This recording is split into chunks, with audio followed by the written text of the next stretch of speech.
Une rencontre de Kylian et de Camper avec un projet commun qui était de créer un produit. Donc, le lancement de la marque en 2022. Le premier produit à l'époque, c'était donc la Xerag sur le lancement de ce produit-là. Un démarrage assez incroyable avec beaucoup de demandes, beaucoup d'intérêt et donc un produit qui s'est retrouvé en rupture assez vite. Et peut-être de plus en plus vers la montagne au sens large.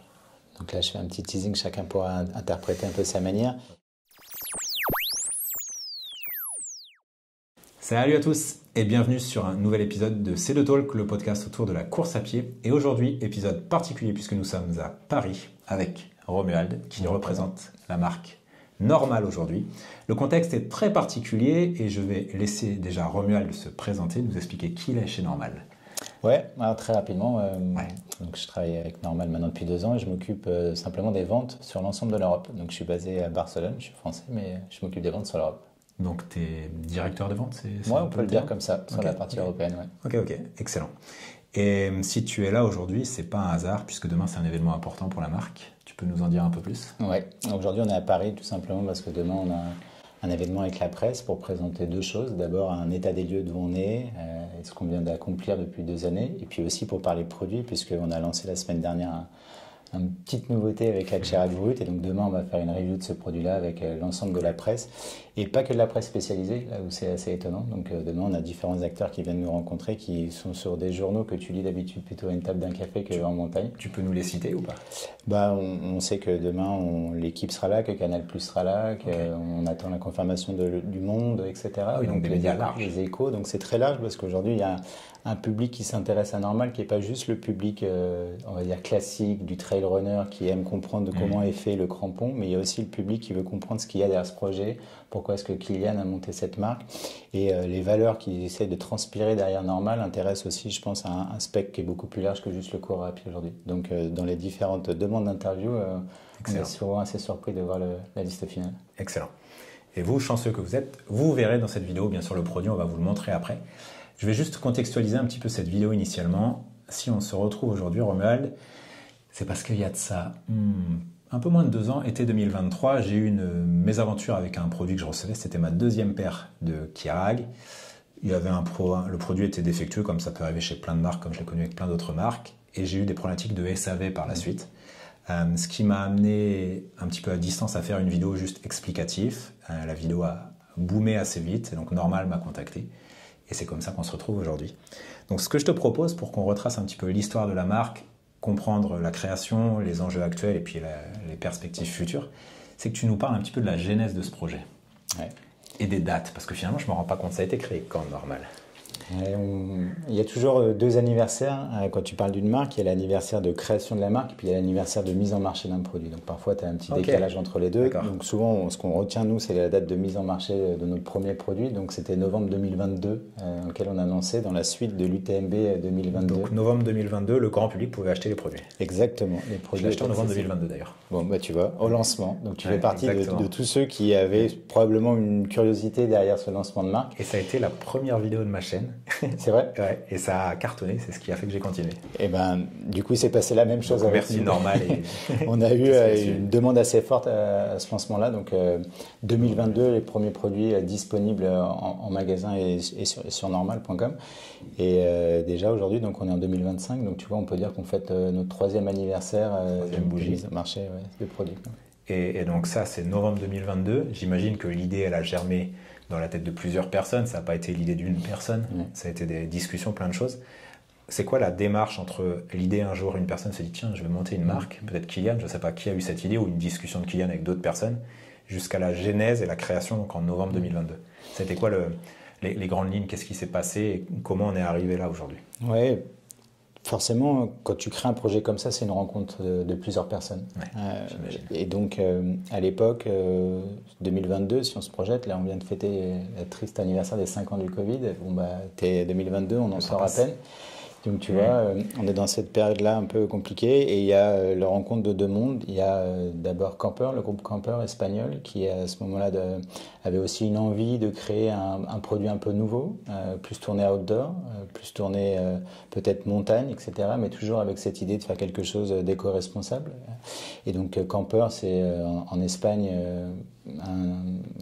quelqu'un qui fait de la chaussure depuis 140 ans, c'est un groupe familial qui sait faire de la chaussure, qui fabrique encore des produits sur l'île de Mallorca au Baléares. Donc à cette époque, il y a cette rencontre-là. Et puis Kylian qui avait aussi son envie d'avoir son projet personnel là-dessus. Il était chez Salomon encore ou pas? Les détails et les dates précises sont floutés un peu comme dans certaines vidéos, mais c'est disons qu'une rencontre de Kylian et de Camper avec un projet commun qui était de créer un produit qui ne soit pas juste un produit parce qu'on veut rajouter un produit, mais qui soit avant tout en fait un produit qui soit le plus éco-responsable possible, on va dire, avec des montages qui soient le plus sustainable possible, dans un univers qui est l'univers de Kylian et qui est donc l'outdoor en général. Donc il y a une rencontre en fait d'un savoir-faire, d'un spirit et d'un athlète qui crée le lancement de Normal, donc un petit peu avant novembre 2022. D'accord. Et donc très vite, la première sortie de chaussures arrive, la demande explose. Il y a eu une période de rupture de stock ou pas? Oui. Comme toutes les marques, lorsqu'on a un lancement, l'interrogation c'est est-ce qu'il va y avoir l'attente qui va derrière. C'est ça. Donc le lancement de la marque en 2022, le premier produit à l'époque c'était donc la Xerag sur le lancement de ce produit-là. Et tout de suite on a eu un démarrage très fort. Est-ce qu'il est trop fort, pas trop fort, ça dépend comment on peut le voir, mais on a eu un démarrage assez incroyable avec beaucoup de demandes, beaucoup d'intérêt et donc un produit qui s'est retrouvé en rupture assez vite. Mais donc un démarrage qui dépassait presque les attentes qu'on pouvait avoir sur le produit. Et pourtant, j'imagine que vous aviez anticipé malgré tout une demande forte. Ouais, mais c'est toujours le plus dur, je pense, en business, c'est d'anticiper cette demande-là. C'est de savoir est-ce que tu vas rencontrer ton public tout de suite? Est-ce que tu vas le rencontrer dans 5 ans? Et puis à quel point tu vas avoir un engouement sur ce produit-là? Est-ce que c'est immédiat? On se parlait juste de quelques produits seulement, donc il y avait la chaussure, mais il y avait aussi deux, trois produits autour. Donc le plus dur quand tu lances une marque ou un produit, c'est de savoir ce que tu vas rencontrer ton consommateur. Quand tu fais ta première vidéo, tu ne sais pas si tu vas faire 1 milliard d'abonnés ou si tu vas en faire 100. Et donc le plus dur, c'est de savoir ça. Et comme on est une petite structure, il fallait faire les choses dans l'ordre et apprendre en même temps et être réactif. Puis il y a une réalité de budget, de logistique et tout ce qui va autour. Oui, exactement. Ok. Donc là, on est gentiment début 2023. La Tomir arrive assez vite par la suite. Et puis, j'imagine que rapidement, vous avez les retours clients. Les clients étaient super satisfaits du produit. Du moins, c'est les échos que j'en ai eus. Ça marche bien. J'ai eu l'impression, tu me dis si je me trompe, donc moi j'ai eu cette problématique avec le SAV à été 2023. À ce moment-là, autour de moi, les gens couraient pas trop en normal, donc ce qui fait que nous on est quand même à Annecy, donc les gens sont très proches de Salomon, donc les gens autour de moi courent en Salomon. Moi j'ai quitté Salomon à ce moment-là d'ailleurs. Et autour de moi, j'ai peu de gens qui courent en Kyarag, donc je vis mon histoire avec le SAV sans savoir si d'autres le font. Et quand je sors ma vidéo, les gens me disent « Ah, à la même période, j'ai eu la même histoire que toi », dans les grandes lignes. Et quand je suis rentré en contact avec tes collègues de chez Normal, ils m'ont dit « Oui, en effet, ça c'était une période où, probablement dû au fait d'avoir beaucoup de clients, beaucoup plus que peut-être la capacité de gérer tout ça, mais il y a eu des retards dans les échanges. La finalité de mon histoire est tout à fait correcte. Le produit a été remboursé et puis l'histoire a été réglée. C'est plutôt la durée jusqu'à atteindre ça et puis on va dire les échanges, les relances et voilà, l'impression d'être peu écouté par rapport au fait que forcément, je faisais la queue avec tous les autres. On ne s'en rend pas compte quand on envoie un mail. Mais la personne derrière, elle a 300 mails qui lui tombent dessus, elle fait au mieux. Et pour être tombé sur la personne qui gère les mails, j'ai compris qu'elle faisait au mieux, en toute honnêteté. Est-ce que vous, de l'intérieur, vous aviez vécu ça? Est-ce que ça a été quelque chose où vous vous êtes dit, ok, ça, faut qu'on arrive à résoudre ce problème? C'est quelque chose que vous aviez vécu de l'intérieur? Disons Passer l'euphorie du début, est-ce que ça a été un peu compliqué la suite? En fait, quand tu lances un projet comme ça, tu as différentes étapes que tu coches et que tu essaies de passer. Donc, problème par problème. Exactement. Et Normal, en fait, si tu veux, on est une start-up. Et ça, quand on dit le mot start-up, c'est qu'en réalité, il y a 20 personnes qui travaillent aujourd'hui dédiées à la marque, etc. Et à l'été 2023, vous étiez combien? Il y en avait un peu moins, imagine bien.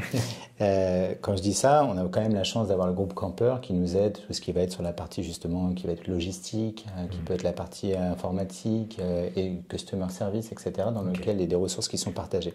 Sans Camper, aujourd'hui, Normal aurait du mal à exister. Donc c'est la réalité des choses au départ, c'est cette alliance-là. Du coup, qu'est-ce qui se passe? Quand tu lances un projet comme ça, la première partie, c'est le produit. Donc il faut que le produit soit bon. Et a priori, sur cette partie-là, il n'y a pas trop de débat. Check, green light, on peut avancer. Puis après, il y a tout ce qui se passe autour, c'est-à-dire les volumes de vente qui sont peut-être un peu plus gros qu'imaginés, etc. Et puis après, il faut pouvoir mettre en place toute cette réponse. Puis après, il y a le marché qui grandit. Et donc nous, il faut qu'on soit en capacité de grandir à un moment donné où peut-être que ce n'est pas prévu de grandir aussi vite. Je vais te donner un exemple. Au départ, quand on lance, on s'imagine plutôt 4 marchés, dont la France, comme marché un petit peu... 4 marchés, t'entends 4 pays 4 pays, oui, dans lesquels on se dit, tiens, ça va être ça, notre marché aujourd'hui, on pense que les gens vont nous acheter dans ces pays-là. Puis en fait, on se rend compte très vite qu'on a des demandes du monde entier sur la marque. Ah, intéressant, c'est le monde entier qui consomme? Donc le monde entier, en fait, commence à solliciter et à acheter. Donc il faut se poser la question, comment tu fais pour livrer dans ces pays-là, comment tu fais pour répondre à cette demande, etc. Donc au départ, en fait, on se dit, ça va être juste ça, et puis en fait, on se rend compte que c'est plutôt ça, notre marché. Donc il faut être capable de répondre à tout le monde. Donc ce qui se passe, c'est que tu peux avoir des problèmes en route.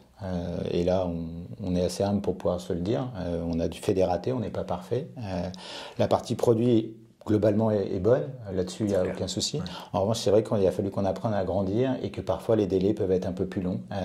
Moi-même, quand je devais répondre à des mails, forcément, quand tu as des mails qui tombent un peu de partout du monde entier, tu accumules un peu plus de retard. Et tu imagines que sur un customer service qui reçoit peut-être des milliers de demandes, parce que le customer service ne répond pas toujours qu'aux des problèmes, répond parfois à des questions. Et sur une marque qui vient de naître, les questions sont nombreuses. Quand une marque est installée, il y a des questions basiques qui ne sont plus posées aux gens. Quand une marque vient de naître, on pose tout comme question. Mais vraiment tout. Certaines qu'on va voir là, et puis d'autres qu'on n'aura pas le temps de voir. Et donc forcément, ça a pu mettre du temps à répondre. Et donc nous, on s'est rendu compte de ça. Forcément, les choses sont plus visibles de cette manière-là, mais on savait qu'il y avait besoin aussi de se renforcer, donc on se réorganise autour, et on apprend, on grandit avec ce bébé normal, en fait. C'est ça. Ouais. Donc si je comprends l'idée, c'est un départ à tambour battant, et forcément les problèmes que tu pensais pouvoir gérer de manière progressive, un par un, ils sont arrivés plus vite que prévu, avec une petite équipe. Il a fallu y répondre. Finalement, dans l'histoire des marques de chaussures de sport, même si c'est pas juste une marque de chaussures, mais on va dire c'est là où elle est la plus représentée, est-ce qu'il y a déjà eu des marques qui sont développées aussi vite que la vôtre? Ça existe, ça?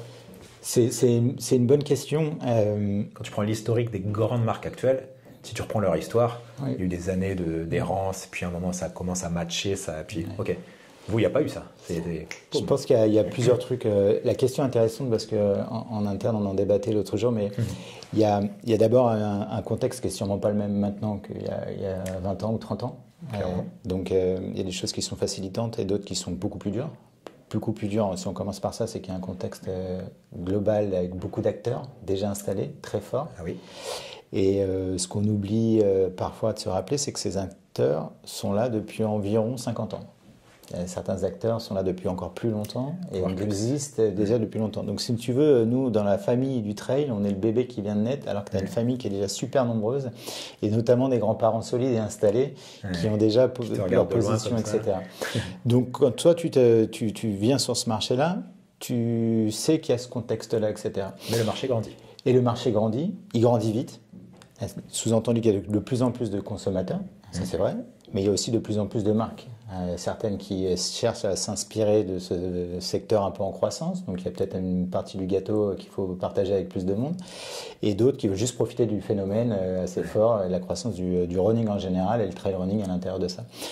Nous, en tout cas moi dans mon expérience, j'ai rarement vu un démarrage aussi rapide, aussi fort, et qui surtout s'installe, parce que ce qu'on ne veut surtout pas, nous, c'est disparaître. Donc exactement, on est une start-up, donc chaque année il faut qu'on vérifie si on sera encore là l'année d'après. Tu me dis j'ai rarement vu, là c'est une forme d'humilité, tu l'as jamais vu.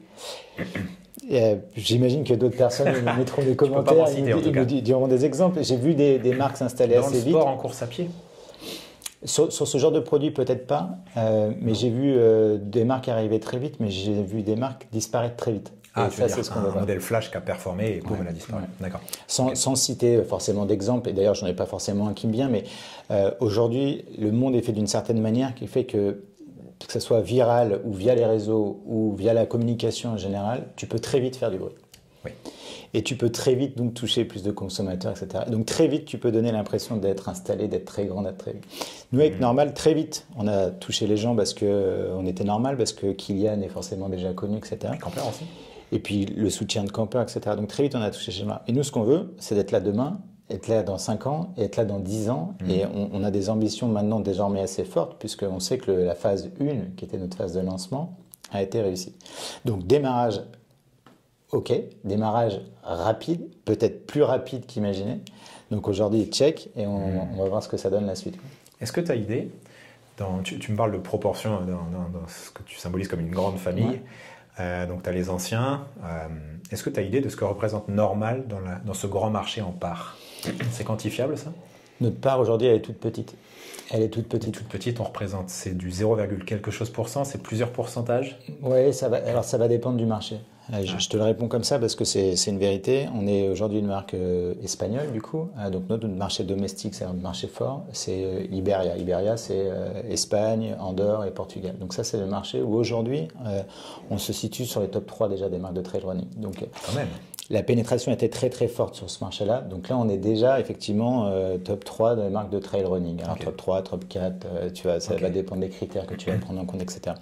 D'autres marchés où on est encore en phase de développement. La France, aujourd'hui, c'est un marché qui grandit très très vite. La croissance de Normal sur le marché français est la plus rapide aujourd'hui sur l'Europe. Pour différentes raisons, on pourrait imaginer débattre. Mais en tout cas, on reste petit, il faut se le rappeler. Aujourd'hui, je pense que l'image de Normal, elle est encore supérieure à ce qu'on représente vraiment et qui on est vraiment. Parce que Normal, peut-être parce que Kylian, etc. Mais on est encore une petite structure qui a une petite part du gâteau qu'on a bien voulu nous laisser. Ce qu'on voit juste, c'est qu'a priori, on va pouvoir grandir cette part. C'est que dans ce gâteau, si on reprend, vous êtes petit, vous restez petit, mais dans votre petite taille, vous avez la plus grande croissance. Oui, on a une croissance qui est forte dans un marché qui est en croissance. Donc si tu veux, on est en train d'avancer à une vitesse assez forte nous-mêmes, mais parce qu'on on a un secteur qui avance assez vite. On sait juste qu'en fait, on est en train de courir un petit peu plus vite que... Je comprends. Qu'on est en train de trouver notre positionnement. Je comprends ça. Et ça, c'est encore autre chose. Les ventes, etc. Mais aujourd'hui, souvent le plus dur dans une marque, c'est l'image de marque, de positionner l'image de marque. C'est que les gens comprennent qu'est-ce qu'est ta marque, qu'est-ce que ça veut dire, quelles sont les valeurs et les produits. Et nous, Normal, on a l'habitude de dire qu'on est 50% produits. Donc évidemment, on met des produits en marché qui doivent avoir du sens, qui doivent être techniques, qui doivent apporter quelque chose aux runners.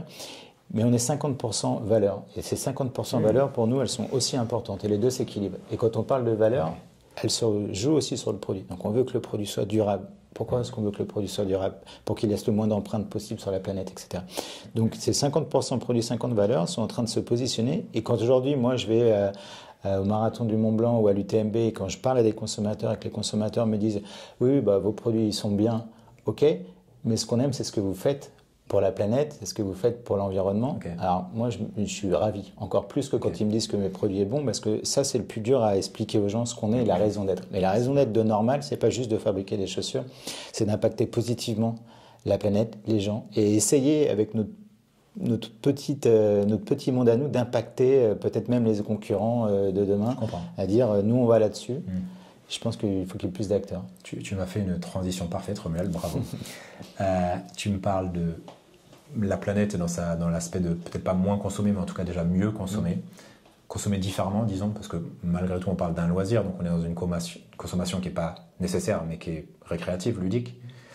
Malgré tout, on peut mieux consommer à l'intérieur même de nos pratiques. C'était d'où un petit peu le fait que j'avais fait ma vidéo, parce qu'il y avait vraiment cette tendance de la marque. Tout dans la marque était créé pour que ton modèle dure, pour que ton modèle te permette d'être multi-terrain et polyvalent, pour pas que tu aies besoin de 4 paires différentes et que tu en aies une qui passe partout, qu'elle dure longtemps, que dans son style et dans sa manière de s'agencer dans ta pratique, tu n'as pas envie de la changer tout le temps, parce qu'il y a certains coureurs changent de chaussure pour une histoire de couleur.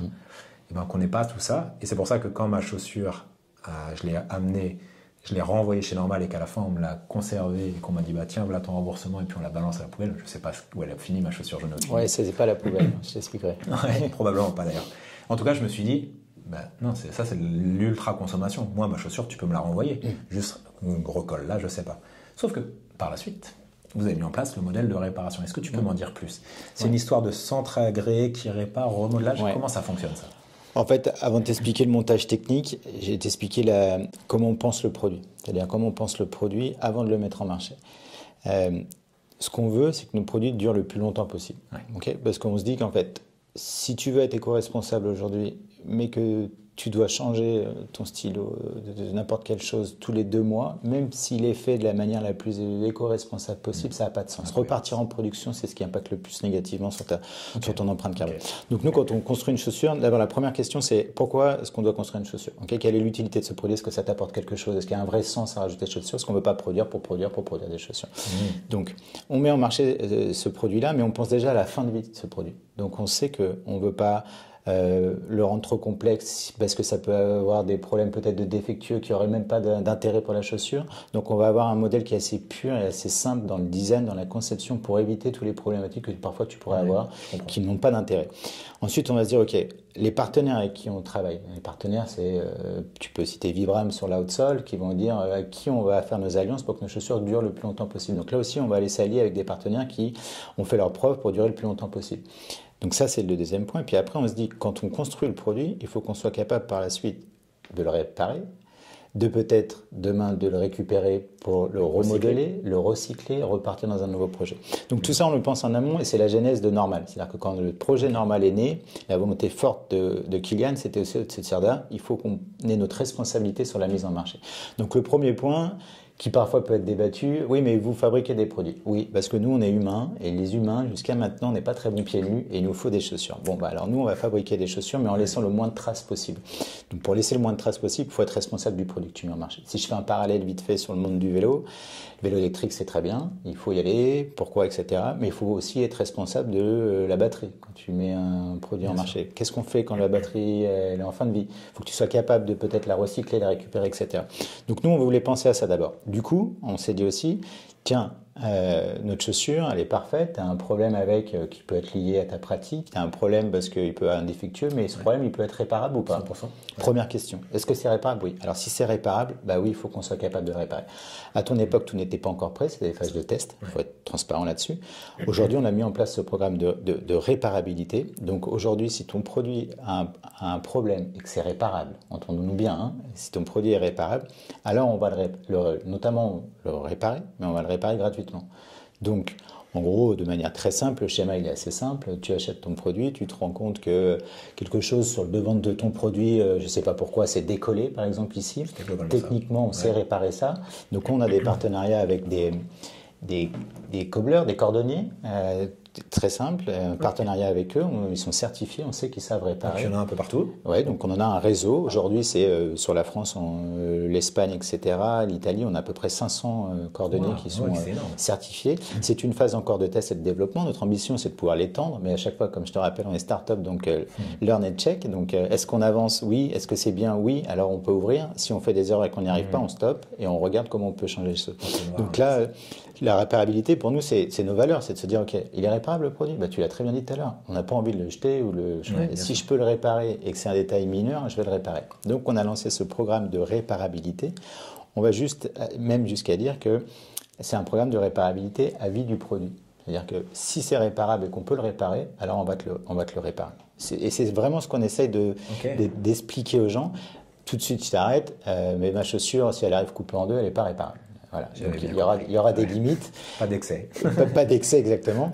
Et puis, on avait déjà fait avant ce programme de réparabilité, d'autres types de programmes. Aujourd'hui, notre semelle extérieure, aujourd'hui, si elle est usée, et que ta chaussure est encore correcte, un peu comme dans ta voiture, si tu as un problème de pneu, il faut être capable de le changer. Donc aujourd'hui, nos cordonniers aussi sont, eux, capables de ressoler. Donc là, c'est un autre programme, c'est pas de la réparabilité, c'est du reselling, donc on va changer la semelle du produit. Donc si toi, demain, tu adores Tatomir, tu as fait tes 1200 km et tu as envie de changer juste ta semelle extérieure, bah aussi, tu peux aller dans un cordonnier, il va être capable de te la réparer cette fois. Donc ce sont deux programmes séparés. Mais précise que ça, c'est pas gratuit. Cette fois, c'est pas gratuit, puisqu'on est sur du changement. Parce qu'il y a les petits malins là. Oui. Il l'a dit dans la vidéo. Et après, on va prendre des mails. Donc, ce programme de changement de semelle, c'est un programme différent de la réparabilité sur les chaussures. Mais par contre, si tu souhaites, toi, juste changer les pneus de ta voiture, juste changer les pneus de ta Tatomir, bah, tu sais ce que tu peux le faire et techniquement, c'est possible. Comment ça fonctionne de manière très concrète? Si on remonte, on va pas remonter le temps parce qu'à l'époque, c'était pas possible. J'ai cette même chaussure, mais cette fois-ci, on est à l'été 2025. Ouais.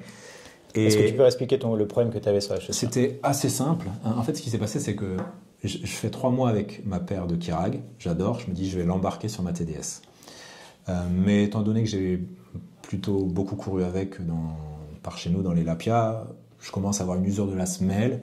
Je me dis très bien, je vais continuer à m'entraîner avec, mais pour le jour de la course, je veux une balle neuve, ça va me faire du bien et puis j'aurai plus d'accroche.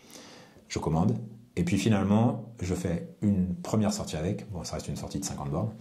Et puis en fait, en rentrant le soir, je m'aperçois que cette partie-là, la partie semelle et la partie mèche, se sont désolidarisées sur 8 cm et 2 cm de profondeur. Vraiment une erreur de colle en fait, assez simple, hein, mais qui me la rend inutilisable, dans l'état en tout cas. Je pense qu'aujourd'hui, ça on peut le réparer. Alors, donc qu'est-ce qui se passerait? J'ai contacté le SAV qui m'a dit envoyez-nous des photos. Je leur ai envoyé les photos, ils m'ont dit ok, ça c'est ok, on gère. À l'époque, ce modèle-là n'existait pas, ce modèle de réparation n'existait pas. Aujourd'hui, comment ça se passerait? Aujourd'hui, c'est comme tu dis, il y a une espèce de check qui est fait. C'est-à-dire qu'il y a, je sais pas, une problématique qui est rencontrée, qui peut être la tienne, mais qui peut être une autre. Le client nous fait part de sa problématique. Nous, elle est analysée. La première chose, c'est est-ce que c'est réparable? Donc, il y a une liste des choses qui sont réparables. Donc, on rentre dans le domaine un peu trop technique, mais il y a une liste des choses qui sont réparables. Et donc là, on va te répondre, c'est réparable. Si vous le souhaitez, nous prenons en charge la réparation. Où est-ce que vous habitez, etc. Là, 10 km de chez vous, il y a un cordonnier, etc. Donc là, on va mettre en place le programme de réparabilité. Si c'est autre chose, c'est passé un problème de défectueux, ça peut arriver.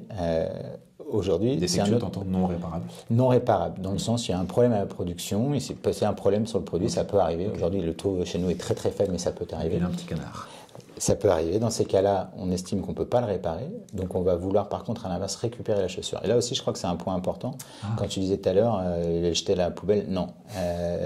Aujourd'hui, tu pourrais te dire, tiens, il est défectueux, je le jette, etc. Non, aujourd'hui, nous, on veut récupérer le produit. Et ça aussi, je trouve un point important qui est pas facile et parfois un peu challengeant, parce que quand tu dis à quelqu'un, il faut que tu nous renvoies ton produit abîmé, il y a des gens qui vont te dire non, il y a des gens qui vont te dire etc. Nous, on veut le récupérer, on veut surtout pas que tu le jettes à la poubelle et qu'il finisse dans un océan ou je sais pas où. Et on a fait un film qui s'appelle Notre Programme, où tu vas au bout du monde en Alaska, et la première chose que tu arrives sur les plages, c'est de se rendre compte qu'il y a des paires de chaussures qui flottent dans l'eau et qui échouent sur la plage. Donc nous, on a notre responsabilité. Donc on dit non, c'est la nôtre. On a fait un truc bien ou pas bien, peu importe, mais on va récupérer le produit.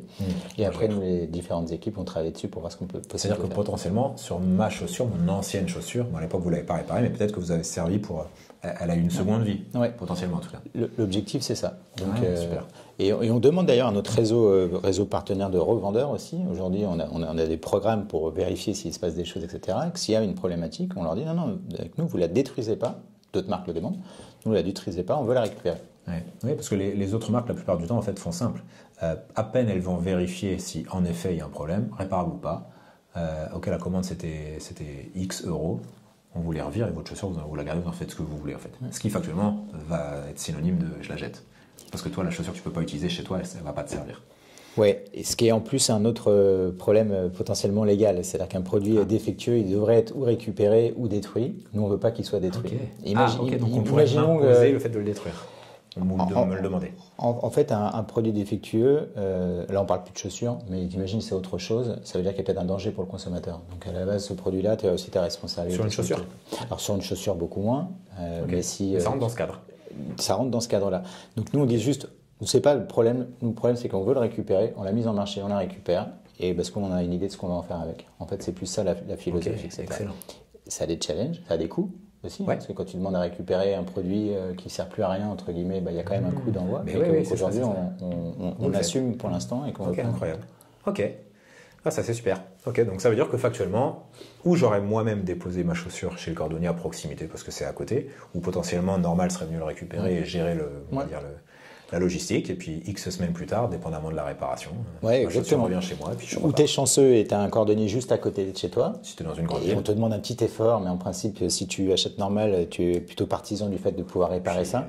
Et tu vas l'amener. S'il n'y en a pas, on t'envoie quelque chose pour que tu puisses l'envoyer plein chez toi. Ok, c'est top. Donc ça, c'est le modèle. Comment vous l'appelez ce Réparabilité. Réparabilité. Ouais. Dans les choix de termes, c'est compliqué de vous suivre. Je te rappelle qu'on est une marque internationale avec des origines espagnoles sur l'île de Mallorca aux Baléares. Donc, puis une touche de norvégien. Avec du norvégien et on mélange tout ça et tu le retrouves sur le nom de nos produits aussi. C'est complexe, c'est complexe. Ok. Donc ça, c'est la réparabilité. Ouais. Après la réparabilité, vous avez sorti un autre, pas un programme de réparation, mais une autre chose qui vous distingue, c'est ce qui s'appelle la caboche, parce que tu m'as repris K-B-O-I-X. Exact. Ce que les gens appellent la caboix. Ouais, on a toutes les prononciations. Ouais. Est-ce que tu peux nous en dire un petit peu plus? Parce que ça aussi, ça vous caractérise. Peut-être que ça existait déjà, je ne sais pas. Mais en tout cas, aujourd'hui, quand on parle de ça, c'est vous qui ouais. en avant. Là, on est sur un produit très spécifique qui donne vraiment du sens aussi au projet normal. Dans le sens où c'est un produit que Kylian a pensé depuis des années. C'est un concept plus qu'une chaussure. C'est modulaire plus qu'une chaussure. Et je pense que c'est là-dessus aussi qu'on attend, entre guillemets, quand on est consommateur de trail running, qu'on attend un peu normal. C'est-à-dire sur de l'innovation, mais aussi sur de la qualité, et puis après tout ce qui va être valeur, etc. La caboche, le principe est très simple. Ça va dans le même esprit de toujours, c'est de se dire, OK, on a un produit qui est bien, est-ce qu'il peut avoir plusieurs usages? Et c'est ce qu'on voudrait, nous, que notre consommateur fasse de notre produit. Donc le principe est très simple. Ce qu'il faut bien comprendre, c'est que le principe de base, c'est de se dire, OK, j'ai une chaussure, pourquoi est-ce que j'en ai besoin de 3 si à la limite je peux tout faire avec la même? C'est un peu ça l'idée de la chaussure. Okay. Et typiquement, tu es quelqu'un qui part un peu en aventure le week-end, mais tu sais pas quel type de terrain tu vas rencontrer sur place.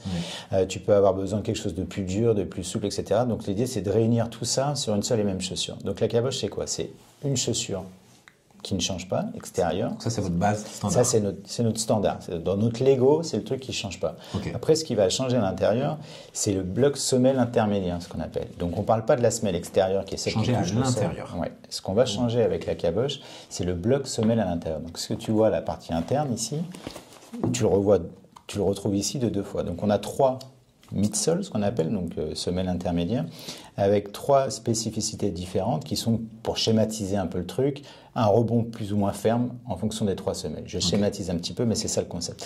Donc, tu as besoin de quelque chose de soft. Tu vas sortir le bloc semelle à l'intérieur de ton produit et le remplacer par quelque chose d'un petit peu plus soft.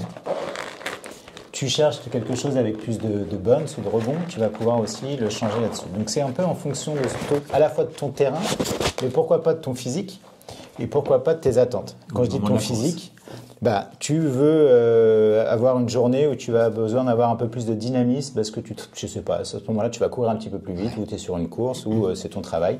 Peut-être que tu vas aller chercher celle-ci qui te renvoie le plus de rebond. Donc, tu vas venir la placer tout simplement. Quand tu regardes la caboche, une fois que tu as enlevé le bloc semelle intermédiaire, c'est une prouesse technique, c'est pas simple. On court pas juste avec ça. On court pas juste avec ça. Je le rappelle, sinon vous allez quand même sentir les crampons. Quand tu vois ici, c'est presque une coque vide, d'accord? C'est-à-dire qu'on garde quand même l'accroche, on a toujours nos crampons qui sont là, notre semelle Vibram qui va bien, et ce qu'on va juste changer, nous, c'est l'intérieur de la chaussure. Quel poids? Alors, le poids, en fait, aujourd'hui, on est autour des 300 grammes pour ce type de produit-là. Donc, tout ça, ce que tu peux changer, toi, c'est, on va dire, le répondant de ta chaussure. Okay? C'est super. Donc le concept de caboche, en fait, à la limite, c'est peut-être duplicable à plein d'autres concepts, mais aujourd'hui, c'est ça, c'est de se dire, j'ai mes 3 midsoles, est-ce que j'ai besoin des 3, est-ce que j'en ai besoin que de 2, peu importe, c'est toi qui choisis, et puis tu vas prendre la soft et celle qui a le plus de rebond parce que c'est celle qui te correspond le plus. La réactive, c'est l'intermédiaire. La réactive, c'est l'intermédiaire, ouais, pour schématiser un petit peu plus. Le plus de rebond, le plus soft et la réactive. Et après, tu te dis, OK, je pars en week-end, je pars avec mes chaussures et mes 2 midsoles, et puis en fonction de ce que je vais rencontrer sur place, je vais changer ma semelle intérieure. Donc c'est vraiment la semelle intérieure qu'on change. C'est-à-dire qu'on ne change pas le drop, par exemple, donc c'est le même, ça ne bouge pas, mais c'est plus ce que tu vas ressentir sur le produit. Excellent. Pour être aussi transparent, c'est un modèle qu'on a lancé en petite quantité. Forcément, tu imagines que c'est un modèle un peu spécifique. C'est très niche dans l'approche. C'est très niche dans l'approche. Et puis quand on le disait tout à l'heure, que tu ne connais pas forcément les attentes qu'ils vont avoir au niveau d'un produit, aujourd'hui c'est un lancement en fait en petite quantité. C'est peut-être un peu déroutant même. Ouais, tu peux avoir plusieurs interrogations. Le challenge technologique qui a été super bien résolu par les équipes produits, c'est de la stabilité d'un produit. Parce que quand tu changes un élément aussi important d'une chaussure, il y a d'autres challenges qui vont avec. Et la solidarité des 2 blocs. Ouais. Ne pas avoir une semelle qui... Exactement. Mais pourtant que tu sois capable de l'enlever, de la mettre facilement, pas d'échauffement dans les petites coques. C'est le plus dur. C'est le plus dur parce que c'est interne. Donc forcément, il y a un challenge. Il faut que ça soit un produit qui reste stable, de toute façon. Donc là aussi, aujourd'hui, on le sait que le produit, il n'y a aucun problème avec ça. Il ne faut pas qu'il y ait de frottement lié au fait que toi, tu es mal positionné aussi. Donc il y a aussi une volonté de se renseigner comment fonctionne le produit, etc. Donc voilà, c'est la caboche. Depuis combien de temps elle est sur le marché? On a fait un pré-lancement en décembre dernier de ce modèle-là. Et en fait, il va y avoir aussi un nouveau lancement mis en place à partir de juillet aussi, parce qu'on a d'autres quantités qui vont être disponibles. Ok. Tu l'as déjà testé, toi? Ouais. Parce que les gens te connaissent peut-être pas, mais tu es un coureur plus qu'averti. Plus route, d'ailleurs? T'es un peu partout. Je suis un peu partout, ouais. J'espère pas un peu nulle part, mais ouais, parce que je vis dans les villes et donc forcément mon terrain de jeu est un peu plus la route. Mais ton chrono au marathon? 2h24. Voilà. Et ça donne du crédit à tes propos. Ouais, surtout avec un peu d'âge qui arrive et il commence à être un peu dur de conserver ce chrono. Je t'ai rencontré il y a 1 heure et demie, ça fait 2 fois que tu me parles de ton âge. Tu viens de fêter un anniversaire. Ça, je le fête dans un mois. C'est peut-être ça en fait. Je sens que ça arrive, chose, il y a la montre qui tape. Tu changes de catégorie. Je sens que j'avance, ouais. Tu changes de master. Et même pas, je reste dans la fin du master. Donc du coup, ça devient plus dur d'aller faire des problèmes des catégories. C'est ça, ok. Je l'ai testé. Ce qu'il faut savoir avec ce produit, pour pas non plus confondre le positionnement, c'est pas forcément le produit de compétition. C'est ce que j'allais te demander. C'est pas aujourd'hui, tu veux gagner le trail chez toi, etc. C'est peut-être pas la caboche dans ce type de produit. Aujourd'hui, pour moi, l'usage... Malgré la plaque Bounce. Oui, ça ne veut pas dire que tu ne gagneras pas. Hein. Si t'es bon, tu gagneras quand même si tu es bon. Mais je pense que pour moi, c'est plutôt cette chaussure, en fait, la polyvalence. Okay. Je pars en backpacking, je pars avec mon gravel ce week-end, je vais emmener une paire de chaussures, je ne sais pas ce que je vais rencontrer. Le soir, je vais peut-être aller aussi dîner, j'ai besoin qu'une paire de chaussures. C'est un peu la chaussure pour moi des aventureux, tu vois, qui ont besoin d'un seul et le même modèle, qui ferait un peu tout. Quoi. Pas mal au marketing. Je me suis posé la question moi-même en me disant, en fait... parce que moi je suis fan du principe, mais après c'est de se dire comment tu l'expliques bien, parce que pour pas faire la déception non plus, tu vois, parce que je voudrais pas quelqu'un qui me dise c'est pas du tout ce que je souhaite, ça a pas performé sur ma course, je fais pas les rythmes que je voulais, etc.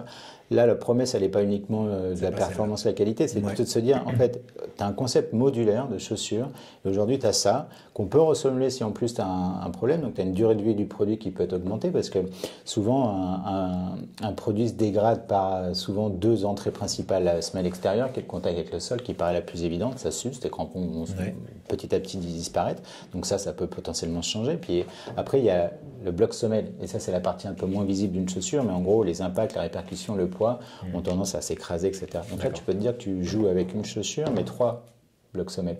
Donc tu peux imaginer une durée de vie assez longue du produit. 3 vies. Le fait qu'elle soit, entre guillemets, un peu plus niche dans votre catalogue, son tarif, il est bien différent d'une paire de chaussures classiques? Alors, c'est quoi une paire de chaussures classiques aujourd'hui?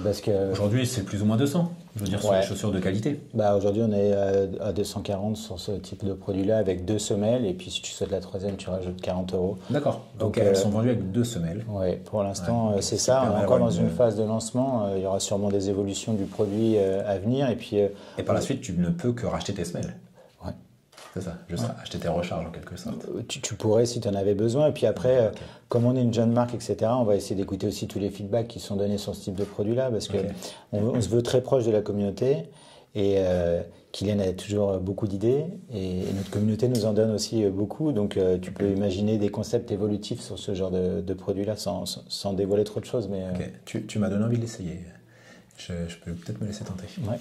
Avec plaisir, tu verras, tu me donneras le feedback. Mais 100%, j'en ferai même une vidéo. Encore une fois, c'est un produit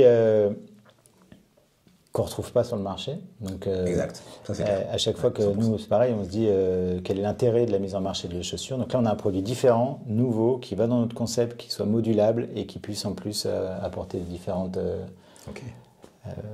qualités, on va dire. Incroyable.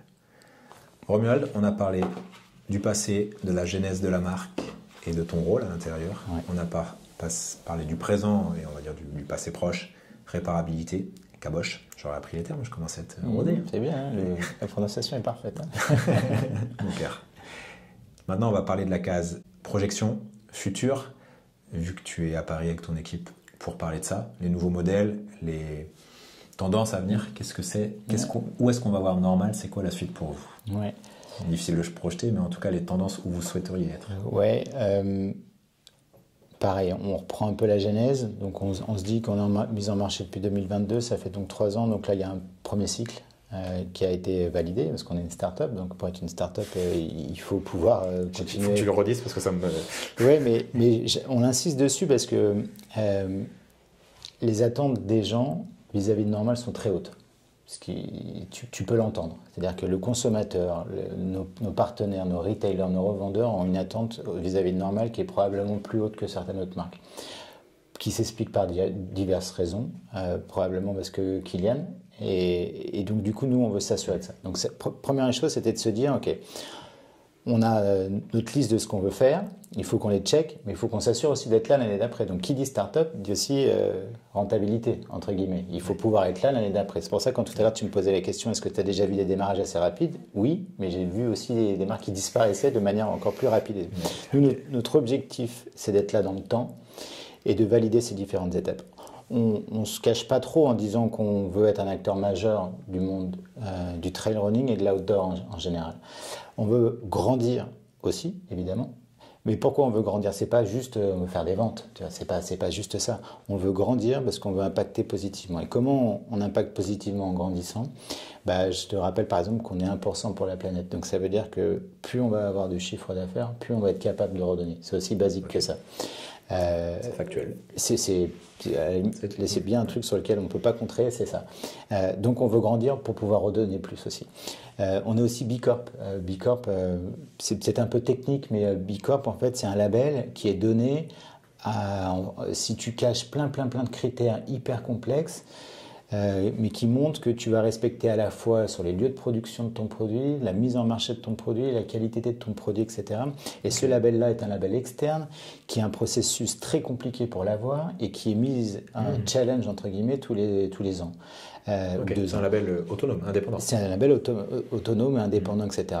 Je peux te citer d'autres marques qui l'ont, mais on a très peu qui l'ont, en tout cas dans le footwear. C'est comme le label bio pour les légumes, quoi. Ouais, peut-être même encore plus compliqué parce que tu peux pas le détourner de la même manière. Oui. Mais en tout cas, B Corp, je laisserai chacun faire ses recherches. Tu verras qu'il y a peu de marques footwear qui sont B Corp.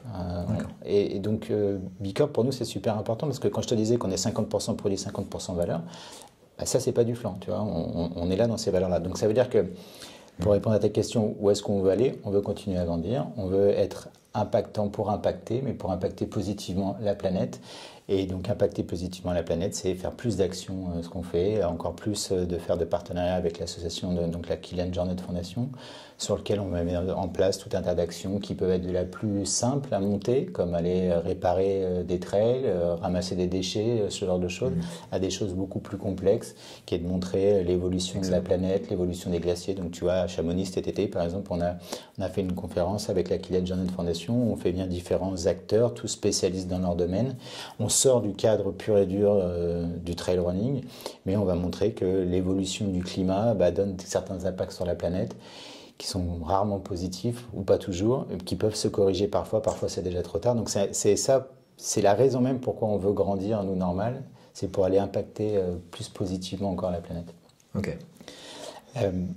Donc quand je te dis ça, j'anticipe aussi des gens qui vont te dire mais en fait comment tu peux grandir en mettant plus de produits en marché, etc. etc. Donc oui, là c'est notre responsabilité aussi de continuer à mettre des choses en place, de checker que les produits durent le plus longtemps possible. Et nous c'est vraiment notre nerf de la guerre, c'est notre produit doit durer le plus longtemps possible. Donc dans sa mise en marché, mais après dans son processus de vie dans le marché, est-ce qu'on peut le réparer, etc. Donc l'idée c'est que le produit dure le plus longtemps possible. Donc l'année dernière, tu vois, on a sur notre Xerag, on a publié une enquête qui est disponible et qui est consultable qui dit en moyenne combien de kilomètres je peux faire avec ma Xerag. L'enquête nous montre qu'on peut faire plus de 1100 km avec la Xerag. Okay, donc chaque client a répondu. Donc chaque testeur, en fait, il y a un protocole assez simple. 1100, tu dis. 1100 km avec la Xerag qui permet de se dire, ok, avec une chaussure encore correcte, alors on ne va pas se mentir, le produit évolue visuellement aussi, forcément il s'use un petit peu, mais la moyenne nous démontre qu'on peut emmener le produit jusqu'à 1100 km. Donc quand nous on a ça, on est content, parce qu'on a réussi quoi? On a réussi à avoir un impact carbone le plus bas possible, parce que l'impact carbone, il ne se calcule pas non juste à la production du produit, mais sur la durée de vie. Et nous, c'est ce qu'on a essayé d'expliquer l'année dernière. Je pense que c'est un peu tôt pour le consommateur, on va dire, plus global, de comprendre ce que c'est encore aujourd'hui un bon impact carbone. C'est compliqué, parce que c'est des chiffres que les gens ne maîtrisent pas. Et il n'y a pas de référent non plus, et je pense que les gens se perdent un peu. Donc nous, on a dit, ok, on va étendre le maximum la durée de vie du produit pour laisser le moins d'impact possible. Donc ça, c'est des choses qu'on va continuer à faire. On va prochainement aussi parler de notre Tomir, là aussi, sur quelle est la durée de vie de ce produit-là, jusqu'où tu peux l'emmener, etc. Donc, le futur donc, de Normal, sur ta question initiale aujourd'hui, c'est phase initiale, check, réussi. Lancement réussi de marque. Extension assez dingue. Et parce que l'extension est déjà là. Aujourd'hui, on est présent dans 45 marchés déjà. Donc, on a 3 ans d'existence, 45 marchés. Tu comprends pourquoi des fois on a eu du mal à répondre à certains emails. 20 personnes, donc on a des challenges organisationnels. Mais le futur, aujourd'hui, on le voit plus sûr et plus brillant, on va dire, pour la marque. Ok, excellent. Et d'un point de vue plus terre à terre et produit, les nouveautés qu'on pourra attendre dans les rayons ou sur le site. Je rappelle qu'en fait, notre gamme est très simple chez Normal. Voilà, on n'a pas 250 produits, on est une petite marque avec très peu de produits. On s'y perd pas, ça c'est bien en plus. Donc, si je dois schématiser et si les personnes devaient comprendre en 2 minutes ce qui est Normal, en fait, Normal, si tu veux, tu as 2 silos. En fait, tu as un silo qui va être un silo plutôt Kjerag. Donc, compétition. Plus peut-être compétition, plus chaussures pour courir un peu plus vite, la chaussure de Kilian qui a gagné l'UTMB, etc. Enfin, tu vois, la Kjerag, c'est plutôt la version agile, rapide, etc. Racée, exactement. Puis après, tu as le silo Tomir. Donc ça, par exemple, c'est le silo Tomir. Donc là, sur le silo Tomir, à l'inverse, tu vas être sur quelque chose de plutôt pour aller sur de la plus longue distance avec plus de confort. Donc là, tu as une compétitrice presque, avec la Kjerag, et sur la Tomir, tu as quelque chose qui est plus pour le trailer en général, quelqu'un qui veut aller sur de la longue distance, mais qui cherche à avoir une durabilité et une accroche assez dingue, parce qu'on a un cramponnage qui est assez exceptionnel sur ce produit-là. La Tomir, on est sur la 2e version. Tu disais, parfois on peut faire des choses un peu moins bien, un peu moins vite. On est donc sur la 2e version, c'est-à-dire qu'on a écouté les feedbacks de notre communauté sur la Tomir 1, qui nous ont demandé de changer quelque chose. Et donc on a changé principalement le confort général de la chaussure, parce qu'avant elle avait tendance, pour certaines personnes, à le trouver un peu sèche. Et on l'expliquait pourquoi en fait, parce que comme on veut que le produit dure aussi le plus longtemps possible, le produit de départ était un peu dur, mais il évolue avec le temps. Donc on a écouté les différents feedbacks, et aujourd'hui donc la Tomir 2, c'est ta chaussure un peu passe-partout pour faire tout type de distance, mais aussi pour aller sur les terrains très techniques, parce qu'en termes de crampons, on est sur quelque chose d'assez costaud là-dessous. Donc on a une gamme qui est assez simple. Donc la Kjerag qui est là depuis le début, et depuis 10 jours, puisque là on est aujourd'hui... Ça c'est la nouvelle ? Ça c'est la Kjerag brute, donc toujours dans le silo Kjerag vitesse rapide, plutôt courte distance, etc. On a lancé la petite dernière là, donc il y a 15 jours, c'est-à-dire... La Kjerag brute, qu'est-ce que ça veut dire ? Brute, ouais.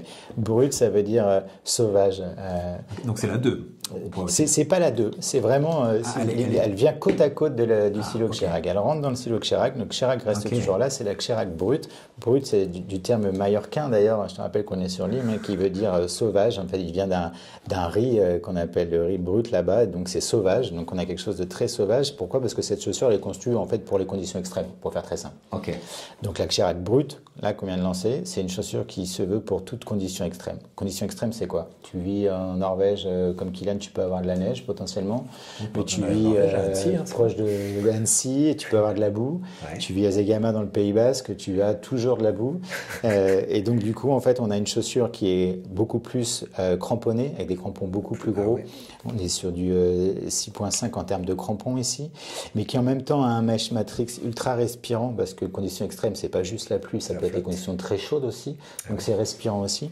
Et qui dit respirant, dit aussi qu'on a travaillé certaines zones pour pouvoir en fait chasser l'eau si jamais elle devait rentrer. On sait que les problématiques liées aux ampoules, notamment sur les ultras, sont aussi parfois parce que l'humidité reste stockée, etc. à l'intérieur, ou que l'eau peut rester stockée. Le classique, c'est j'ai chaud, je me balance le verre et ça finit dans mes chaussures.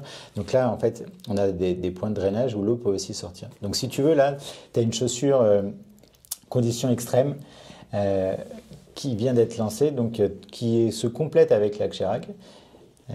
Et aujourd'hui, on a des retours super positifs de ce produit-là, qui est assez bluffant parce que super léger. On est toujours autour des 200 grammes sur ce produit-là. Et la point de différenciation en particulier vient de ça. Celle-ci, c'est vraiment une chaussure pour conditions extrêmes sur terrain très difficile. Ok. Donc toujours dans la logique de la Kjerag, mais avec une tendance plus sauvage. Exactement. Excellent. C'est la petite sœur agitée, si tu veux, de la Kjerag. Ok. Excellent. La Kjerag 2, elle sortira après. La Tomir 2 est arrivée. La Chirac 2 La Chirac 2 devrait arriver pour juillet 2000, okay. Ah oui, donc elle est déjà plus qu'avancée. 2025. Ouais. Concevoir une chaussure, ça prend combien de temps? Autrement, tu dis, OK, on va lancer la nouvelle. Justement, quand on parle de changement de chaussure, j'insiste à chaque fois, mais la question, c'est de se dire, pourquoi est-ce qu'on change une chaussure? Si elle marche, on la continue. Donc notre Chirac, c'est la même que toi tu as essayé en 2023, mais c'est la même qu'on avait mis en marché en 2022. Et donc c'est la même qui est encore présente aujourd'hui en magasin en 2025. Okay. Donc aujourd'hui, on a conservé pendant plus de 6 saisons le même produit. Parce que le produit... 6 saisons, parce que nous, saison, parce que voilà, on coupe la saison, l'année en deux, etc. Donc ça veut dire qu'aujourd'hui, ce produit-là, on ne l'a pas changé. Pourquoi? Parce que en fait, le produit marchait bien. Les feedbacks étaient super positifs, donc pour nous il n'y avait pas d'intérêt de changer, de rajouter un modèle, de remplir quelque chose, etc. Au bout de 6 saisons, on a eu des demandes des communautés de dire maintenant on voudrait voir l'évolution, voir ce qui pourrait être la suite de ce produit-là. Donc on a travaillé sur la Chirac 2 qui sera disponible à partir de juillet. On va aller apporter, on va conserver ce qui marchait déjà très bien sur la chaussure. On ne touche pas du tout à la philosophie. Ta maison reste la même, rien ne change. Par contre à l'intérieur, c'est devenu un peu plus confortable. Je fais une petite parenthèse sur la maison parce que c'est exactement ça. On n'a rien touché à l'extérieur. Par contre, elle est devenue plus confortable, un peu plus pour monsieur tout le monde aussi. Okay. Peut-être un peu moins sélective qu'aurait pu l'être parfois une Chirac parce qu'on avait aussi des retours qui nous disaient c'est peut-être pas pour tout le monde, etc. Donc la chaussure, elle va être un peu plus pour tout le monde. Et on dit souvent runnable, tu vois, plus facile à courir, on va dire, sur ce type de chaussure-là. Okay. Le fait de sortir la 2 veut dire que la 1 n'existera plus? Ça veut dire que la 1 continue à exister. On pourra toujours la commander. Vous pourrez toujours la commander. Elle est toujours disponible. Parce que la plupart des marques, quand le nouveau modèle arrive, le précédent disparaît. Oui, alors nous, elle va continuer tant qu'on a des stocks disponibles. Elle sera continuée cette chaussure-là parce que c'est notre philosophie. Il y aura du stock, il y a du stock disponible, il y a du stock prévu. Donc le jour où le stock est épuisé, la chaussure n'est plus produite. Si dans 2-3 ans il n'y a plus de stock, elle sera probablement plus produite. Peut-être qu'on peut se poser la question est-ce qu'elle reviendra ou pas, pas forcément. Mais l'idée c'était d'abord de se dire le produit on le fait durer donc 3 ans, 6 saisons. Et s'il y avait un besoin de le changer, on le changera à ce moment-là parce que le marché a évolué, parce que les gens veulent d'autres demandes, parce que les gens nous demandent de voir autre chose aussi, etc. Mais c'est pas aller dans l'armée de production, de lancer un produit tous les quarters pour faire plus de ventes, etc. On ne cherche pas à pousser la consommation pour autant. J'ai l'impression, dis-moi si je me trompe, c'est que Normal, c'est toujours inscrit comme une marque. Alors peut-être que le terme n'est pas celui-là, mais plutôt typé haut de gamme, dans le sens où elle ne se voulait pas une marque low cost, grand public, pas cher, et on en fait beaucoup en quantité. C'était plus la qualité avant tout. Notamment représentée par des athlètes ultra élites, qui allaient bien avec l'image de qualité de haut de gamme de la marque. Maintenant, tu me dis que les produits se tendent plutôt vers le grand public et un peu moins vers les élites. Je veux dire, une Chirac qui était un peu la chaussure plutôt typée élite, gentiment devient un peu plus grand public.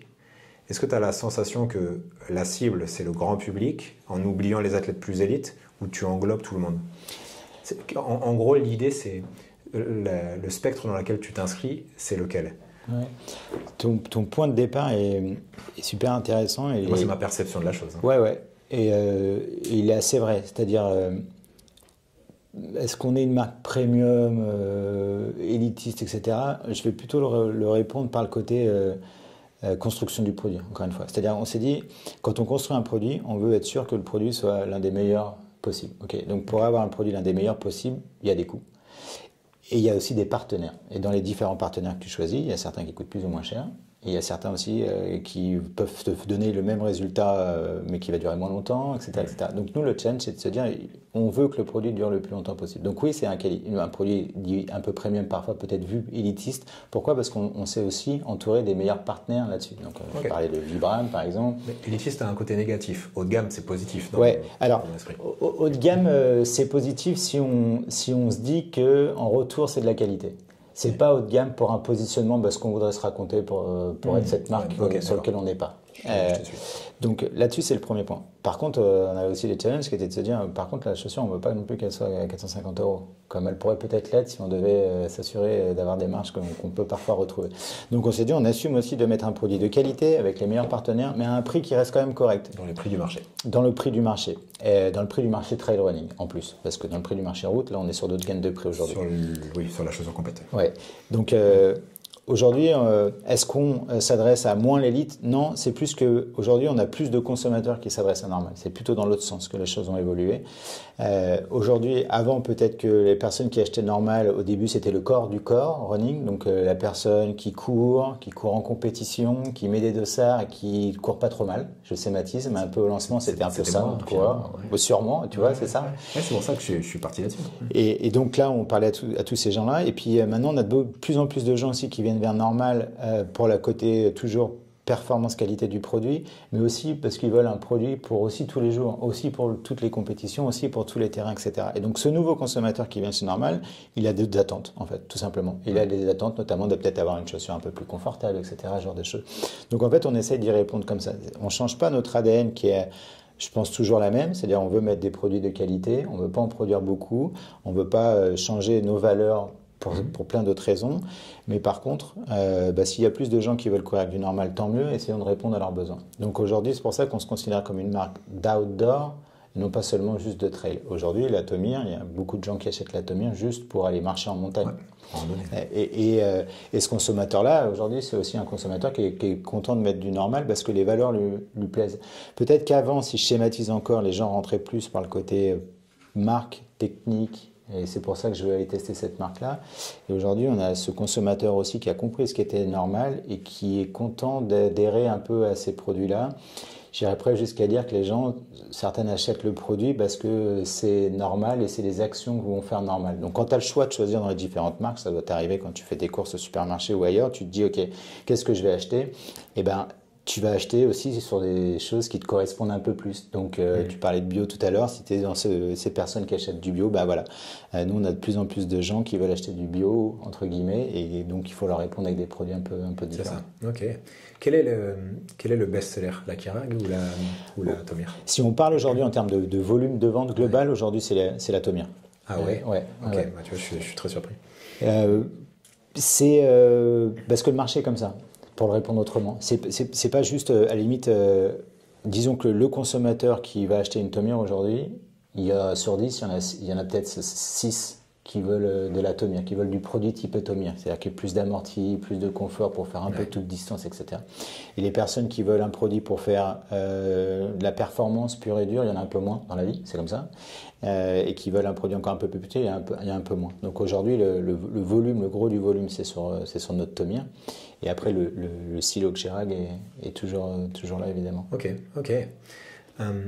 Est-ce que tu vois pas une forme de contradiction dans cette tendance de se dire, donc toi, tu écoutes tes clients te disent, nous, on veut un peu d'amorti, on veut plus de confort, on aime la tendance, mais si tu pouvais tendre un peu plus vers ça, ce serait super. La demande, c'est celle-là, tu écoutes tes clients, et tu dis, ok, pas de souci, la version 2, elle va tendre un peu vers ça. Et naturellement, la Keurig, qui elle-même était un petit peu orientée dans une certaine case, plus de confort, finalement plus runnable, comme tu dis, donc un peu plus passe-partout. Ce qui fait que naturellement, le spectre dérive vers le coureur un peu plus, on va dire, le gros du peloton, finalement. Et en dérivant vers ce spectre-là, forcément, elle abandonne l'autre spectre. Si tu te décales à droite, tu oublies la gauche. Ouais. Sauf si tu sors une nouvelle gamme de chaussures qui elle-même, ok, voilà un nouveau silo, comme tu dis. Ouais. Tu vois, moi, en tant que consommateur, je me dis, moi, la Keurig, j'adore. La première version en tout cas, parce que j'ai pas essayé les autres. La Tomir, je sais par principe qu'elle correspond pas à ma pratique. Donc c'est pas une chaussure que je recherche parce que c'est pas ce que je cherche. Moi en montagne je cours et je randonne pas, enfin dans le sens où moi je cherche de la performance. Et quand j'entends que tu me dis je vais rajouter un peu de confort et un peu plus, je me dis oula, est-ce que finalement moi j'ai besoin de ça? Moi, je veux garder le côté raïsé. Ouais. C'est peut-être une crainte qui n'est pas justifiée et que peut-être avec celle-là, non, mais tu réponds à t'as raison. En fait, la question qu'on s'est posée, en fait, c'est pourquoi est-ce qu'il faudrait changer déjà? Est-ce qu'il faut changer ou pas changer? C'est la première question que tu poses. Hein. Donc, pendant 6 saisons, on s'est dit que non. Et je suis assez d'accord avec ça. Et aujourd'hui, en fait, dans les changements qu'on apportera, c'est plus parce que le consommateur qui aimait la Keurig nous a dit elle serait parfaite si elle avait ça, plutôt que de dire on a répondu à un autre type de consommateur. Okay. Donc si je schématise un petit peu, c'est toi qui aimes cette chaussure-là, mais je suis sûr que tu lui avais déjà trouvé 2-3 trucs que tu voudrais lui changer pour qu'elle soit parfaite. Tu vois, souvent quand tu veux changer 2-3 trucs, tu te dis ah si celle-ci elle avait ça.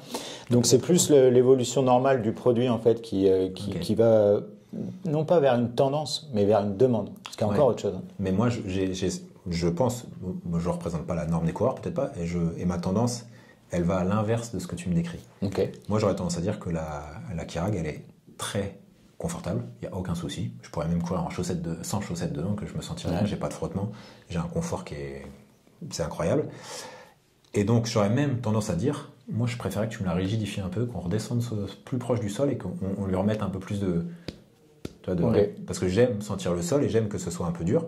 Et je peux tout à fait, à l'époque où Kylian faisait ses UTMB quand il était gamin c'est dur, jeune, il courait avec des drops de 4 mm sur des chaussures de 170 grammes. Et j'adorais ce type de chaussures. Donc moi, si tu me dis on enlève 30 grammes, on enlève de la semelle, ça va sans doute pas répondre à la demande des clients, mais ça répondrait à la mienne. Donc en partant de l'autre côté, tu t'éloignes de ma demande.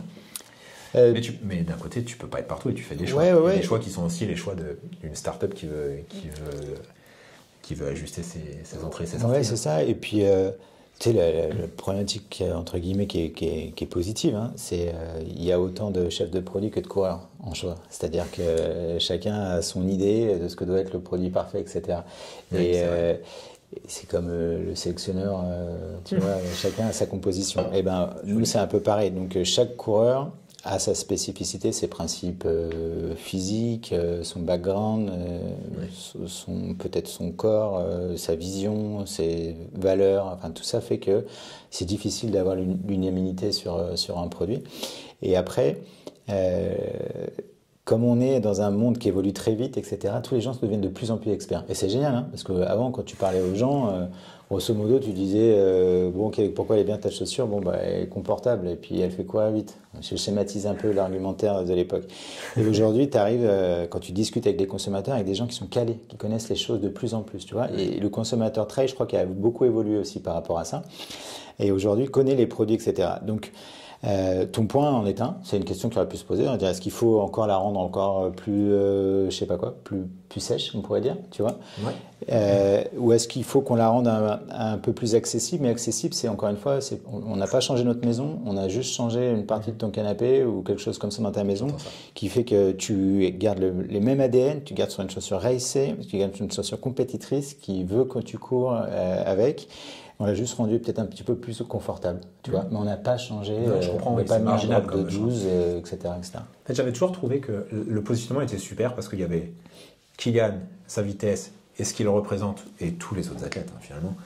Et donc cette chaussure-là, raïssée, et puis nous, comme tout bon coureur, Kylian et tous ces mecs-là, on les regarde en se disant, ce qu'ils font, c'est bien, c'est impressionnant. Si je peux courir avec ces chaussures, ça me rapproche un peu de lui. C'est un raccourci, mais c'est une réalité de consommateur. Et de l'autre côté, il y avait la chaussure passe-partout, monsieur, madame, tout le monde. Et c'était parfait. Moi, je trouvais que le positionnement était clair. Au moins, on ne se perd pas. Et on sait où on va.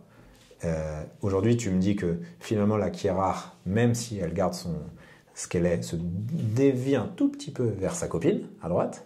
Mais que sa copine, à droite, dérive au ciel un peu à droite. Que tout le monde a décalé. Je me trompe dans mon analyse ou pas? Je vais juste la corriger très légèrement. En fait, je pourrais faire de la politique. Tu as vu, d'ailleurs, je mets les mains. Elle reste dans sa même direction, c'est-à-dire le cap n'a pas changé, mes mains restent droites. Et elle joue juste dans l'espace qu'on lui a donné, tu vois. Mais elle ne change pas de ligne directrice. Sa fourchette n'a pas changé. On reste exactement dans le même principe, dans ce qu'on a déjà mis en marché, ce qu'on a promis, etc. Donc là, il n'y a pas de changement.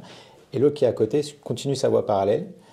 Et comme tu dis, elles ne se rencontrent pas, parce que c'est deux types de produits et deux types peut-être de coureurs qui vont derrière. Tu le disais tout à l'heure, toi tu es un coureur de Keyrag, tu n'es pas un coureur de Tomir. Bon bah ok, il y a des coureurs de Tomir qui ne sont pas coureurs de Keyrag.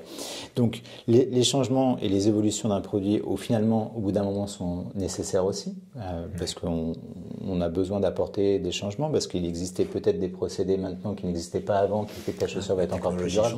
Donc tu vas être amené à faire évoluer ton produit. Mais encore une fois, pas tous les 6 mois. Pas tous les ans, et le moins souvent possible. Donc, on reste droit, et on ne se rapproche pas, mais par contre, on joue dans ce cadre qui nous est donné. De toute façon, il va falloir que je la teste, tout simplement. Ouais, c'est le plus simple. Le mieux, c'est ça, c'est de se rendre compte. Parce que là, quand on parle de changement, déjà juste le mot changement peut faire ou envie ou peur, mais en réalité, des fois, c'est beaucoup plus subtil que ça. Le client, quand il a trouvé quelque chose qui correspond, qui marche, et parfois même il a fait des bonnes courses avec, il se dit ok, c'est bon, j'ai trouvé, je veux plus changer. Et quand ça change, même si le changement il est minime, c'est déroutant. Ouais. Et puis surtout que le changement est toujours synonyme avec l'ancienne, elle n'existera plus. Et donc moi, comme tout le monde, je fais des stocks à la maison. J'en commande 4-5 et puis je les mets dans le placard. Mais ce que tu dis, c'est finalement, en fait, tu l'as adapté aux demandes, mais en gardant l'historique et ce qu'elle est. Et ça, on va dire, la description initiale, elle a juste été adaptée, bonifiée, mais elle n'a pas changé. Ça n'a pas changé. Ouais, c'est super. Ouais. Cool. Il y a une question que je me posais concernant Normal. Toutes les autres grosses marques de running, de trail running qui sont là depuis longtemps ont des événements, sponsorisent des courses. Tu as l'UTMB by nanana, la Maxi Race de machin. Elles ont tous leurs événements qui sont un peu leur vitrine. Ils envoient leurs athlètes et puis on met la lumière sur eux. Normal, on n'a pas, je dis pas de bêtises. Ouais. C'est un choix, c'est juste parce qu'on ne peut pas tout faire tout de suite, ou c'est dans la logique mais des valeurs dont tu me parles depuis tout à l'heure, où ça se situe où? Est-ce qu'un jour on aura un Normal ultra trail à Tromsø? Comme tout est enregistré dans le temps, je fais toujours attention aux réponses parce que si jamais un jour ça change, j'aurais menti. Non. On est mi-mars 2025. On est mi-mars 2025. Non, par contre, ta question se l'est posée. C'est-à-dire, on s'est dit, qu'est-ce qu'on veut définir à travers Normal, quelles sont nos valeurs, qu'est-ce qu'on veut faire et qu'est-ce qu'on ne veut pas faire du coup. Ouais. Et en fait, dans nos différents piliers de valeurs, là, il y en a un qui s'appelle No Normal. Donc notre double N, justement, vient aussi de ça. C'est qu'on est normal, mais no normal. On est des gens normaux qui font des choses parfois pas normales, dont une certaine personne en particulier. Donc ça veut dire, qu'est-ce que ça veut dire quand on a dit ça? Donc quand tu s'assois et tu te dis, ok, on veut faire les choses différemment et pas faire ce qui se fait forcément. Donc on s'est dit, ok, est-ce qu'on doit sponsoriser des événements? Non. Parce qu'on ne voit pas aujourd'hui pourquoi est-ce qu'on doit aller là, etc.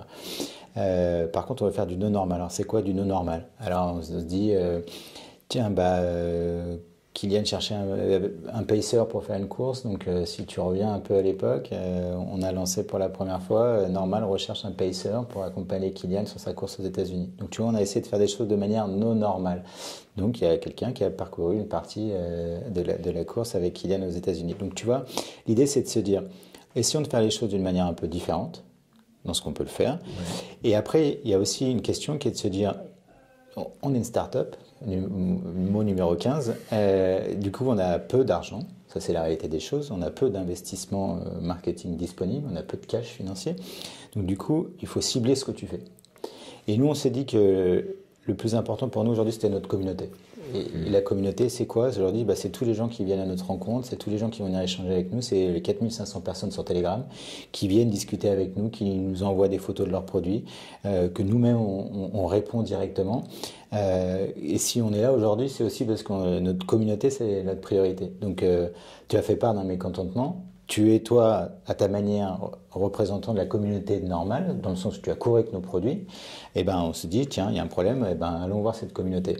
Donc aujourd'hui, c'est plutôt notre priorité, c'est de se dire, ok, on va reverser tout ce qu'on peut reverser envers la communauté, plutôt que de se dire, on va mettre, je sais pas quoi, by Normal. Donc c'est comme ça que le projet a été pensé. Les choses évolueront peut-être par la suite, etc. Parce qu'on espère qu'on va grandir, peut-être que d'autres choses devront changer. Mais en tout cas, le principe, c'est de se dire aujourd'hui, la priorité pour Normal, c'est notre communauté, qui nous font confiance, qui nous ont fait confiance en achetant une marque inconnue, entre guillemets. Je rappelle que toutes les autres marques, tu m'en cites 5, elles ont tous plus de 50 ans dans le trail running. Donc, ces gens nous ont fait confiance. Donc, on essaye, à notre manière, sans trop de prétention, de reverser cette confiance en allant plutôt à la rencontre des communautés. Donc, on va faire forcément des communautés run, mais on va avoir des moments d'échange aussi avec nos athlètes. Il y a eu Émilie qui a pris un temps de parole avec notre communauté, donc où la communauté avait la possibilité de venir chatter avec elle en direct, en live. On essaie de vraiment mettre tout ça. Kylian lui-même sur Telegram parfois va venir poster quelque chose, etc. On va essayer de garder cette proximité pour pouvoir répondre à tous ces gens qui nous font confiance. Parfois, on peut avoir des problèmes, on va essayer d'y répondre. Parfois, c'est juste pour nous dire on aime vos produits, super, on essaie d'y répondre. Et la personne dont tu citais tout à l'heure, qui était très surchargée, essaie de vraiment répondre à toutes les différentes personnes. Mais c'est la réalité de notre travail de tous les jours. C'est qu'on est peu nombreux, mais on veut essayer de bien faire les choses. Et là, je dévie légèrement, mais quand dans une carrière professionnelle, tu as la chance de pouvoir être au lancement d'une marque avec probablement le meilleur athlète de trail running de tous les temps jusqu'à maintenant, tu peux le dire, 2025, on a tous une vraie volonté que la marque fonctionne, mais dans le cadre qu'on s'est donné. Donc on ne veut pas faire n'importe quoi pour autant. Okay. Mais on a toute cette passion interne qui nous motive chaque jour à venir se déplacer, rencontrer nos consommateurs, échanger avec les gens et être à notre place aussi. On ne se prend pas pour un autre pour autant. Donc des événements, oui, peut-être, pas tout de suite, et dans un style qui sera le vôtre. On est présent directement sur les événements à travers notre communauté. Donc on va aller rencontrer nos communautés, faire du testing produit, faire du run, nettoyer un trail, etc. Au salon du trail, je ne vais pas voir Normal qui s'installe. Tu peux voir Normal au salon du trail de l'UTMB. Je dis juste que par exemple, on ne va pas sponsoriser aujourd'hui l'UTMB. Déjà parce qu'on n'aurait pas les moyens. Et que ce n'est pas notre volonté. Ouais, j'entends ça. Par contre, on est ravis de faire un test avec notre communauté pour aller nettoyer, comme on l'a fait il n'y a pas longtemps à Mallorca, tous les sites de randonnée de Mallorca avant la pleine saison, avec des gens qui viennent avec nous, qui sont là, qui ramassent les déchets, qui vont aller couper les arbres pour les rendre plus propres, pour prévenir aussi les potentiels incendies qu'il va y avoir, etc. Donc c'est toute cette chose. Normal, on voudrait, notre idéal, tu vois, si je schématise, on est une marque qui se développe, et puis on a cette communauté qui se développe avec nous, et les deux se retrouvent sur des choses qui ont du sens pour l'humain. Elle est belle ma phrase, mais... Elle est belle, ouais. Mais c'est la première fois que tu l'as fait ? Ouais, je pourrais peut-être pas te la refaire. Mais vraiment, ça a du sens, et j'insiste parce que je pense que tous ceux là qui travaillent autour de Normal, ils ont cette volonté-là. Qu'est-ce qu'on peut faire, nous, à notre échelle, pour impacter positivement la planète ? Je ne vais pas, moi, sauver le monde demain parce que je suis responsable des ventes de Normal. Non. Par contre, à mon échelle, quel est l'impact que je peux apporter sur la planète, sur ma ville, à Barcelone ? Qu'est-ce que je peux faire, moi, à ma manière ? Et qu'est-ce que je peux faire auprès de ma communauté ou de mes enfants ou de mes amis ? C'est la même chose. Et ben du coup, nous, Normal, on se dit, on est ces petits soldats-là et on a tous cette valeur qui sont vraiment le socle dur de l'entreprise et on veut le renverser auprès de cette communauté-là. Donc, priorité communauté qui, elle, nous aide à grandir et à développer la marque. C'est notre leitmotiv, vraiment.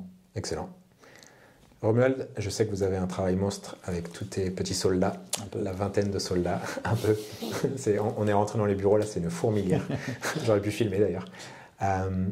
Avant que je rende l'antenne, est-ce qu'il y a une petite info que tu n'as pas encore donnée, un petit insight que tu pourrais nous donner en exclusivité pour conclure cette vidéo ? À dévoiler pour la suite, je ne te mets pas dans une situation inconfortable, ou le cas échéant, si tu n'as rien à dévoiler ou que tu ne peux pas le dévoiler, ce que je peux entendre, quelque chose, une anecdote, quelque chose qui incarne un peu de Normal que tu as en tête. Futur, passé ? Je vais essayer de te répondre sur les deux choses. C'est gentil. La première, juste pour donner un peu de projection avec Normal, on va rester sur la montagne. Donc ça veut dire quoi aujourd'hui ? C'est que, pas de chaussures de route déjà. C'est qu'on n'est pas sur la route. Même si, comme tu le sais très bien, c'est un marché qui est ultra dynamique, etc. etc. Il y a sûrement beaucoup d'argent pour certains à aller se faire là-dedans. Donc aujourd'hui, on reste côté montagne. Plus qu'en trail, c'est sûr. Et peut-être de plus en plus vers la montagne au sens large. Donc là, je fais un petit teasing, chacun pourra interpréter un peu de sa manière. Okay. Et c'est un petit peu l'idée, c'est qu'on fait du trail running, mais quand tu es trail runner, tu as dit tout à l'heure, tu passes aussi du temps en montagne. Donc en montagne, il y a plein d'activités dans la montagne. Et dans les anecdotes, en fait, je vais plutôt te dire ce que moi j'ai ressenti en tant que personne qui travaille pour Normal d'un point de vue émotionnel et de voir l'engouement des gens auprès de la marque. Je vais te donner une anecdote. L'année dernière, donc, on est à Zegama. Donc l'année dernière, donc 2024, on est à Zegama. On en profite pour inviter mes différents commerciaux des différents pays, etc., nos distributeurs du monde entier. Donc ils sont là et puis donc Kylian gagne. C'est peut-être pas la plus grosse surprise, mais Kylian gagne. Et Louzine fait deuxième. Donc là, on commençait à se dire, ok, donc parfait ça. Mais surtout, tous mes agents, mes distributeurs étaient à Zegama. Et puis en fait, tu t'amuses à compter les chaussures quand même pour voir où est-ce qu'on est dedans, où est-ce qu'on se situe, etc. etc. Et donc, avant, on avait posé la question, à votre avis, c'est quoi notre place ? Est-ce qu'on est 10e ? Est-ce qu'on est 8e ? Etc. Et en fait, quand on dévoile après notre counting, on se rend compte qu'on est marque numéro 1. Et là, on se dit, waouh, bon week-end. À Zegama, dans ce mythe, on est marque numéro 1 aujourd'hui là. Et le soir même, on va à Bilbao, donc qui est à 1h30 de Zegama, pour faire la projection du film de Kylian, qui était donc sur sa traversée des Pyrénées, etc. Donc c'est l'avant-première, c'est la première du lancement, et là on est dans un théâtre et il y a 1000 personnes. Le théâtre de Bilbao, c'est pas le théâtre du petit village que j'ai chez mes parents. C'est sur 2 hauteurs, c'est sublime. Et il y a 1000 personnes dans la salle, salle comble. Et là, je commence à me dire, waouh, le phénomène, évidemment Kylian, mais aussi normal, est là, et les gens se déplacent aussi pour voir ça. Et là où je me dis, il se passe quelque chose, c'est que le lendemain, je suis à Paris, et sur les Champs-Élysées, il y a une queue incroyable, où sur le moment, tu te demandes un peu ce qui se passe, les gens ce qui se passe, et on fait une deuxième projection ici du film de Kylian. Et sur le Champs-Élysées, il y a la même queue qui attend pour rentrer pour aller voir le film de Kylian. Donc là, tu te dis, waouh, c'est beau de vivre ça et de sentir ça. Donc évidemment, les gens viennent voir Kylian, viennent voir le film de Kylian. Mais Kylian aussi va faire transpirer toutes ces valeurs-là. Et quand tu te rends compte que tous ces gens-là, en fait, finalement adhèrent, il y en a peut-être plus que ce qu'on pense encore, qu'il y a des gens qui veulent avoir des produits qui durent longtemps, qu'il y a des gens qui cherchent à aller dans le même sens, en fait. On ne se prend pas pour un autre, on dit juste que si on peut impacter un petit peu les gens et peut-être quelques compétiteurs à essayer d'aller dans le même sens, etc., ça serait chouette. Donc quand tu sens que ça réalise et quand c'est palpable, ça fait un petit truc émotionnel. Donc, je comprends. Donc c'était un beau moment, c'était un beau moment à vivre au point de vue de la marque. Excellent. Et on espère que le plus beau est encore devant nous. Clairement. Ouais. Cool, merci beaucoup. Je ne sais pas depuis combien de temps on discute. C'était 2-3 jours, je sais pas. Quand est-ce qu'on est rentré? T'auras eu le temps de courir ton marathon, presque. Merci 1000 fois. Non, merci à toi de prendre le temps. Avec grand plaisir, c'était ultra enrichissant, ultra instructif, plein de valeurs. Merci beaucoup. Merci à toi. Merci. Et puis bon courage pour les périodes à venir, pour demain déjà, et puis pour la suite. Oui, on manque pas de travail, mais c'est la sensation que j'ai eue. Mais ça va dans le bon sens, donc on est content. Ouais. Et puis je testerai la caboche. Avec plaisir, et tu me diras ce que tu en penses. Je t'en ferai une vidéo. Ouais, j'espère bien. Ce sera tout à fait transparent. Merci encore. Merci à toi. Je te dis à très vite. À bientôt. Bye. Salut à tous.